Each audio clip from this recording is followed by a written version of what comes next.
नमस्कार. रूपास कुकिंग पॅराडाईजमध्ये तुम्हा सर्वांचं खूप खूप स्वागत. तर इथं आपण पहिले अंडी बॉईल करून घ्यायची आहेत. त्याच्यासाठी मी इथं एक बॉयलर वापरलेला आहे इलेक्ट्रिकवाला. तर याच्यावरती हा ट्रे ठेवायचा आहे. पाणी घातलं मी अगोदर त्याच्यामध्ये थोडंसं आणि मग अंडी घ्यायची आहे. तर अंडी अशा ट्रेमध्ये जर व्यवस्थित ठेवली तर फ्रीजमध्ये अगदी व्यवस्थित ठेवता येतात आणि फुटत नाहीत ती. तर अंड्याला काय करावं लागतं, त्याचा जो टोकाकडचा भाग आहे तो नाही, तर ज्या बाजूला ब्रॉड पोर्शन असतो अंड्याचा, ज्या बाजूला एअर सॅक असते, तर तिथं एक बारीकसं होल करावं लागतं.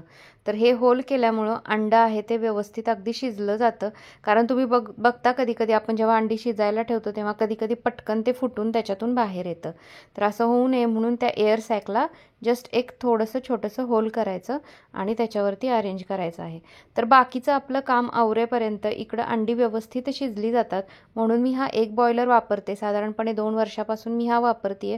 अगदी व्यवस्थित आणि पटकन आपलं काम होतं स्वयंपाकाचं. याच्यावरती झाकण ठेवायचं आहे. वरती जे होल आहे त्याच्यातून वाफ बाहेर येत राहते आणि आपोआप हे शटडाऊन होतं जेव्हा अंडी शिजली जातात तेव्हा. तर इथं बघू शकता लाईट ऑन आहे. आता हा लाईट पूर्णपणे बंद झाला. आता बघू शकता अंडी व्यवस्थित शिजलेली आहेत. थंड होऊ द्यायचं आहे आणि नंतर हा ट्रे असाच उचलून बाजूला घ्यायचा आहे. तर आता बघूयात आपण ही अंडी व्यवस्थित शिजलेत का तेही. तर शिजल्यानंतर अगदी व्यवस्थित अंडी इथं सोलली जातात.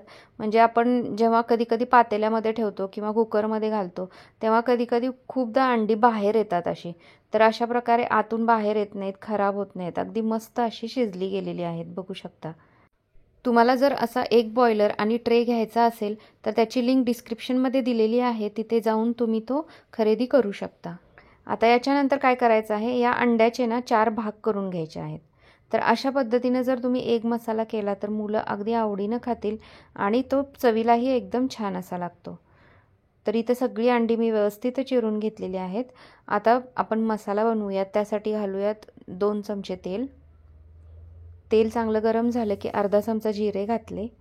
जिरे फुलू द्यायचे आहेत. नंतर 2 कांदे बारीक चिरून घेतलेले आहेत ते घालून घ्यायचे आहेत. कांदा चांगला गुलाबी रंगावर परतवून घ्यायचा आहे. त्याच्यानंतर 1 चमचा आलं लसणाची पेस्ट घालून घेतली. आलं लसणाचा कच्चा वास जाईपर्यंत चांगलं परतून घ्यायचं आहे. इथे जर तुमच्याकडं लसूण खोबऱ्याचं वाटण केलेलं असेल तर ते वापरलं तरीही चालेल.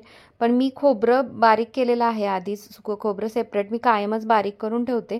म्हणजे मग आपलं कामही सोपं होतं. फक्त लसणाच्या पाकळ्या चेचून घेतल्या तरी पटकन भाजी बनवता येते. कारण बऱ्याचदा लसूण खोबऱ्याचं एकत्र वाटण जर जास्त दिवस राहिलं तर त्याचा वास येतो. त्याच्यामुळं जेव्हा लागणार असेल तेव्हा मी बनवते. पण अगदीच काही गडबड झाली तर अशावेळी म्हणून हे खोबरं मी ऑलवेज बारीक करून ठेवलेलं असतं. त्याच्यानंतर अर्धा मी टोमॅटो घातलेला आहे बारीक चिरून. आता टोमॅटो घातल्यानंतरही 1 मिनिटभर चांगलं परतून घ्यायचं आहे. तर सगळा मसाला अगदी व्यवस्थित इथं परतून झालेला आहे. आता याच्यामध्ये आपण जे सुके मसाले असतात ते घालूयात. तर अर्धा चमचा हळद घातली, 1 चमचा धनेपूड घातलेली आहे, पाव चमचा जिरेपूड घातली, पाव चमचा गरम मसाला घातला आणि नंतर 2 चमचे आपला कांदा लसूण मसाला घातलेला आहे.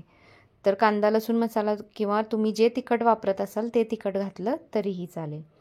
तर मसाला घातल्यानंतर एक अर्धा मिनिट फक्त व्यवस्थित मिक्स करून घ्यायचा आहे सगळा. थोडीशी कोथिंबीर घातली. आता हे व्यवस्थित मिक्स झाल्यानंतर याच्यामध्ये गरम पाणी घालून घ्यायचं आहे. तर इथं आपल्याला जेवढी कन्सिस्टन्सी हवी आहे भाजीला त्याप्रमाणे गरम पाणी घालायचं आहे. तर मी इथं छान असं गरम पाणी घालून घेतलं.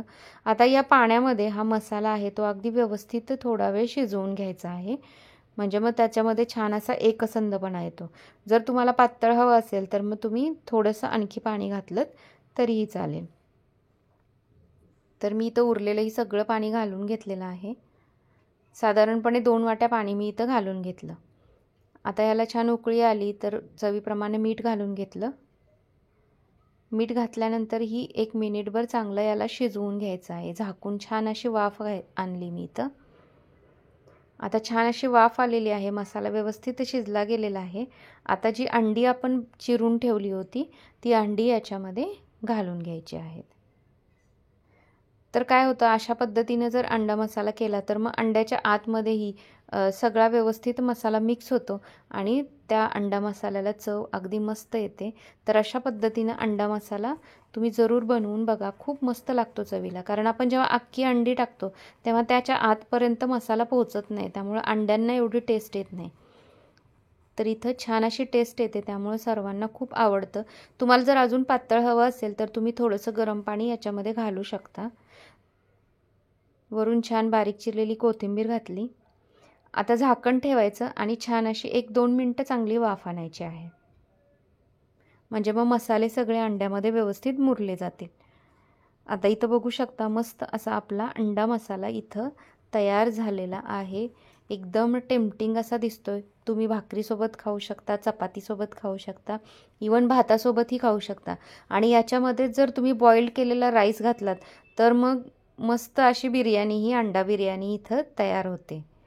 तर बघू शकता छान असा अंडा मसाला इथं तयार झाला. रेसिपी कशी वाटली ते कमेंट करून नक्की कळवा. ही रेसिपी जरूर ट्राय करा. तुम्हाला आवडली तर लाईक करून तुमच्या मित्रमैत्रिणींसोबत नक्की शेअर करा. तसंच तुम्ही अजूनही चॅनलला सबस्क्राईब केलं नसेल तर सबस्क्राईब करून नोटिफिकेशन बेलवरती देखील क्लिक करा. म्हणजे अशा छान छान आणि सोप्या रेसिपीज तुम्हाला लगेच पाहता येतील. तर भेटूयात पुढच्या व्हिडिओमध्ये अशाच एखाद्या छानशा रेसिपीसोबत. तोपर्यंत बाय.